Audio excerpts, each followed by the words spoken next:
Hotshot Trucking, scaling the trucking business. I had 6 owner operators last year and myself. So I had 7 trucks, 8 drivers, and I want to talk about some things that I regret, that I want y'all to learn from if you're going to scale your trucking business, whether it be owner operators or company drivers. If you do have owner operators, be sure that you are stern with them, and be sure that you train them. Even though they may be trained, be sure you train them and be very stern with them. If they make little mistakes, that they're fired, they're canned, okay? Because I had some, they were careful. We didn't ever have any accidents, so that was a great thing.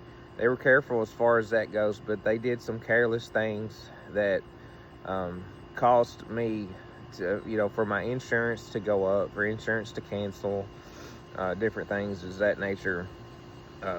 So yeah, and now I'm paying for it, and it is mistakes that they made are now costing my insurance to be higher, and it's very frustrating. So now I'm paying more insurance because of stuff that I didn't even do. And anyway, so yeah, be very stern with them. Let them know if they don't have a fire extinguisher in their truck, if they don't have the triangles in their truck, if they go over on their ELD, if they do anything in that nature, that they're gonna be fired, terminated, at least terminated. So yeah, just be stern with them. If they don't hook up a breakaway cable, be stern with them. Tell them if they don't have that stuff hooked up properly, then they're fired. They're done. And let them know if they don't have the camera hooked up in their truck for the ELD, and you've told them multiple times, if they don't have it hooked up, tell them they're done. They're terminated. And I would also put a minimum gross that they have to do per month, or they will be gone, because it's not worth your time if they're not making you some money for putting up with their junk and dealing with them. If they're not making you some money and them some money, then tell them they're done. I don't know exactly what the number should be, but I've seen so many people take off because they have that freedom, and it's a waste of time to even deal with owner operators if they're not going to run. I'm not saying run them in the ground, but they need to be doing a minimum per month, or it's not worth the headache.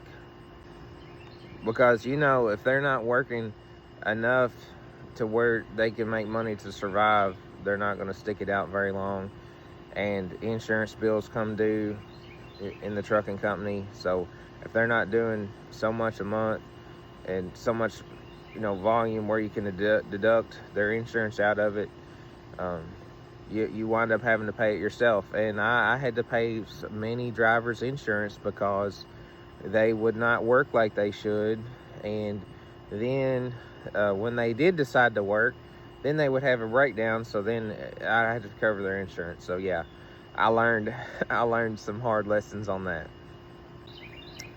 Oh, and I recommend, if you are leasing on owner operators, I know I'm gonna get some hate comments on this, but get them that's got a CDL, because if they got a CDL, they take it more serious, and they got more to lose, and they've been trained, and they've taken the test, so they have a little more knowledge about hauling stuff and the laws and regulations, and they've got more to lose. So they are more likely to take it more serious. I know there's some non-CDL guys out there that are great, and there's probably some non-CDL guys that are better than guys with CDLs. I'm not saying that, but the odds are in your favor if they have a CDL that they're going to take it more serious. And I also think it would be a good idea to do like some safety training regularly, where it's just a refresher course of things that can happen and things that do happen, and examples of things that happen, just to keep everybody refreshed, and have them bring their trucks by, if they're owner operators, by your shop every so often, so you can personally look them over to make sure everything is good to go. And be sure, whatever you do, have a dash camera in your truck. If I'd have had a dash camera in my truck in 2020, I would not have been sued for $400,000 and I would not have went to jail. So whatever you do, have a dash camera in your truck.